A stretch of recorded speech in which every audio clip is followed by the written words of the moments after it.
Ish-drejtori ekonomik i Spitalit të Tetovës, Artan Etemi, do të ankohet në Gjykatën Supreme, ndërsa ish-drejtori mjekësor Florin Besimi do t'i përdorë të gjitha mjetet juridike për të dëshmuar padrejtësinë.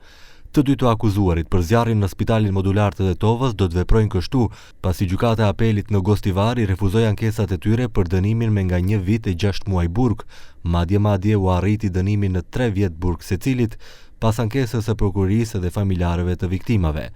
Këtë vendim të Apelit të Gostivarit, Etemi e quan drejtësi selektive me motive politike dhe etnike. Është selektive sepse që në fillim nuk u ngrit procedurë ndaj atyre që porositën, ndërtuan dhe mbikëqyrën ndërtimin e Spitalit Modular. Ne e pranuam si donacion nga Ministria e Shëndetësisë.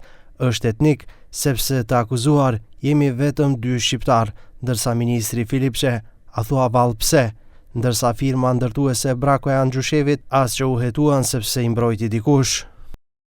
Edhe Florin Besimi thekson si janë dënuar edhe pse nuk kanë pasur asnjë rol në vendimarrje apo ndërtimin e Spitalit Modular, ndërsa ata që e kanë projektuar dhe ndërtuar objektin nuk janë as të akuzuar. Në një përgjigje me shkrim, ai shpjegon se dënimi lidhet vetëm me pretendimin për mungesë të aparateve për fikjen e zjarrit, ndërsa është dëshmuar se ato kanë ekzistuar, fakt që gjykata nuk e ka pranuar.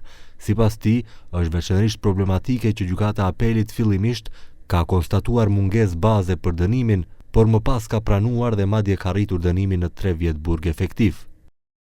Unë personalisht do të vazhdoj me të gjitha mjetet juridike për ta hequr nga vetja këtë padrejtësi, si para gjykatave, ashtu edhe para opinionit publik. Nuk mund të dënohem për aparate dore për fikjen e zjarrit, të cilat, edhe sikur të mos kishin qenë aty, nuk do të mund të shërbenin për të ndërhyrë ndaj një zjarri të atill, i cili ishte pasojë e mënyrës së ndërtimit të objektit. Kjo është dëshmuar përmes të gjitha ekspertizave. Për dënimin e Apelit ka pasur edhe shumë reagime në opinion, por po ashtu edhe nga zyrtar aktual. Mes tyre, Blerim Sejdiu nga koalicioni Vlen. Ai shkroi se po rëndohet barra e fajit njerëzve që nuk hapën tender, nuk përcaktuan standarde ndërtimi, as nuk kishin përgjegjësi për mbikëqyrje, ndërsa ata që kishin pushtet real, që firmosën, që vendosën dhe që heshtën, ende janë të lirë. Kjo është goditje dyfisht, një herë për viktimat dhe një herë për drejtësinë, sepse drejtësia që ndëshkon të pafajshmit për të mbrojtur të fuqishmit nuk është drejtësi, është padrejtësi e ftohtë, e kalkuluar dhe e qëllimshme.